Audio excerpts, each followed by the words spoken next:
Okay, hi guys, this is Copper. I'm gonna kind of explain what I'm doing in this picture, right? Now, this I'm making a brush, which is extremely useful. I don't know how to make brushes inside or GIMP or whatever. This is Photoshop. Now, what I did is make a new document, whatever size, it doesn't matter. Draw the shape of the brush you want. I can't give you tips on the shape of the brush, you have to figure that out yourself. Go to Edit and then Define Brush Preset. And then a thing will pop up saying name the brush. Just name whatever you want or keep it untitled. And press OK.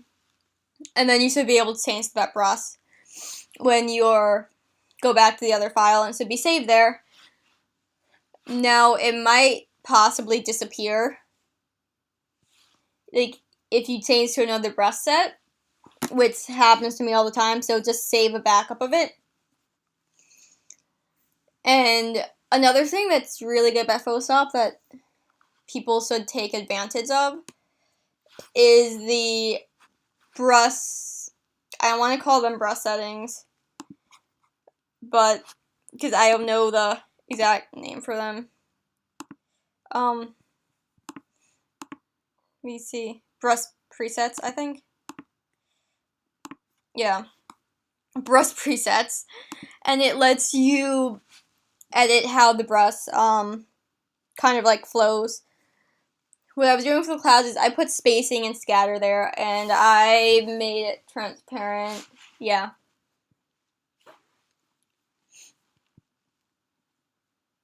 I tend to do that a lot and use the brush settings a lot because they're just very, very, very useful and invaluable. And make things go by so fast and work very well. There's brushes for pretty much anything. I don't like to use brushes that other people make. I like to make them myself. But a lot of people like upload them to DeviantArt and such. So you can go search a brush on DeviantArt if you want to find it. Of course, you have to know how to use it too. But usually the person, actually I don't see people explaining how to use the brush. It's usually just here, download it, and there. Now, okay, this is a commission I'm doing for someone for Affinity. And she wanted her boyfriend's personas, I believe. And I took a while planning it out. Like, I just wrote a bunch of notes and stuff. Eventually I came to this idea. One thing that's just, I feel like this came out a lot better because I planned it out. Like, I'm not used to planning out my drawings beforehand. But I did so for this one, and it came out wonderfully. Or a lot better than what I'm used to. Well, then also, she kind of commissioned me as a Christmas present, and I was really happy that someone actually kind of did that. I didn't want to disappoint her. But anyway, yeah, back to planning it out. Plan it on a rough sketch on paper. Decide what colors to use. Warm colors and hot colors. Warm and cold. Sorry for the pause here. My computer shut off and everything was still running for some reason, even though it was off. Warm colors, being like, red and stuff. They create a lot of energy in the pic. Like, if you want to show something attacking or having power, those are good colors to use. Warm colors also, the more saturated a color is, the warmer it is. And cold colors are very much more peaceful and safe. And the less saturated a color is, the cooler it is. No, it has less energy to it. Computers can make very saturated colors compared to traditional. So that's why we can get ridiculously saturated colors like cyan, magenta,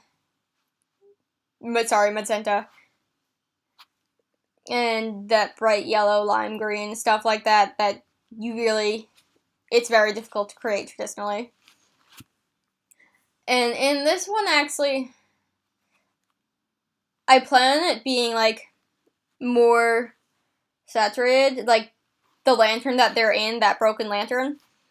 But when I put the yellow on, I guess it desaturated it, which I'm really happy that it desaturated it, because it gave a much more peaceful feeling to it.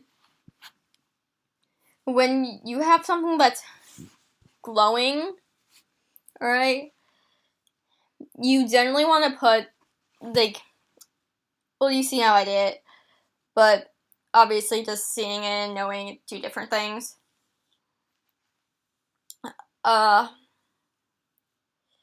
It's kind of difficult to explain, but you want to try to avoid using dark and desaturated colors. Well, no, I don't want to say desaturated colors. You want to avoid using dark colors and any color that's, like, grayed, or it'll kind of look not like it does here. Another thing that I did picture background, like, a really long time ago. I had anatomy issues then. And I didn't really use a lot of dark colors in it, just like in here. I use shading, but I use more saturated colors to shade. And it also gave off a feeling much like this one that was kind of like almost a dream or peaceful or something like that. I'm not like a professional or anything, and I'm not too good with words. So there's definitely someone who is a professional or knows what they're doing watching this VR. I'm sorry I'm causing you this intense pain that you're probably feeling right now by me just not knowing what I'm saying. But there's another thing I learned about art, is nothing's right and nothing's wrong, just things can get better. I see all these really beautiful styles, and they're all great and amazing their own way. You just can't choose between them. It's just, they're beautiful. And here's me making another brush. Yeah, I rely on use brushes a lot. It's really great. They're like the best things ever. And actually, here's another thing that I rely on a lot. You see how it says linear dots add? That's the brush modes. I really only use linear dots add. I don't think I ever use another brush mode. But what it kind of does is, it's hard to explain. It doesn't make the color more saturated. I don't want to say that unless it's like, if you're doing pure, let's say, green on pure green, all the way at the end, it's going to make it into a saturated green. But if the green has a bit of, like, gray to it, then it's going to make it into white, which is really great, because not only does it make it into white when you, or make the color, it makes the color a little whiter, lighter. When you go over it, it makes it whiter and lighter very quickly, and shows this different kind of gradient.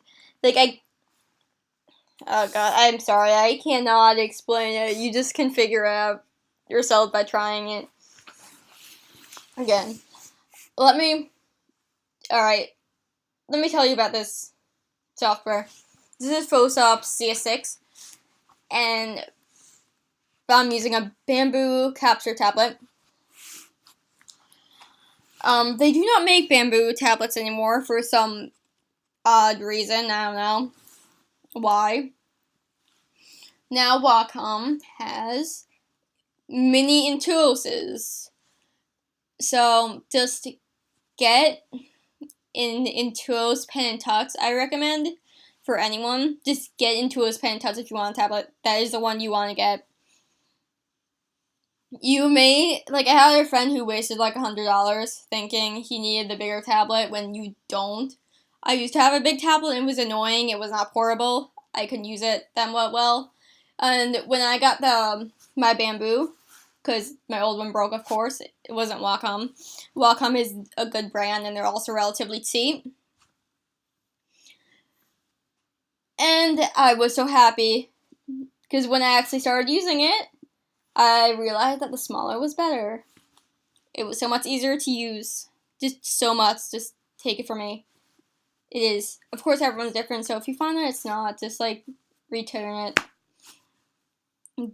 Best Buy sells them. You could get them from the Wacom website. They usually give you, like, 30 days to return.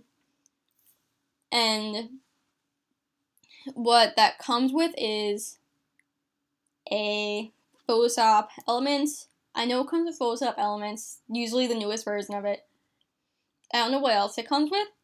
I think it comes with like 2 or 3 other little tiny programs. I used to have Photoshop Elements like a while ago, and it was great. It's really great software. Really, for drawing, that's all you need. I don't know much about photo manipulation, but I don't think that Elements had a lot of photo manipulation stuff on it. But anyway, this is for illustration, drawing, and stuff. Elements is great. The only thing that this has that Photoshop Elements doesn't is the brush, more brush modes. No, not more brush modes, brush presets.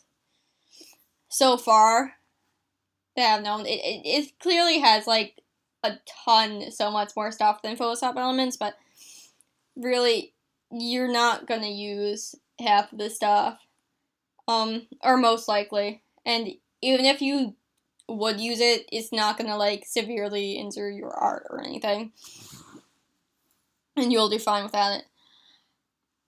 Anyway, yes, Intuos Pen Touch, is the best tablet I'd recommend to, like, beginners and everyone. I'm not sure exactly how much it is. I think it should be around $100. But definitely get it if you want a tablet. And, I mean, they do have the Intuos. They have, like, Intuos Manga or Intuos Anime or something like that. Anime Drawer. It's the same exact thing as Intuos Pen and Touch. I believe the tablets are the same. The only difference is the programs that come with them.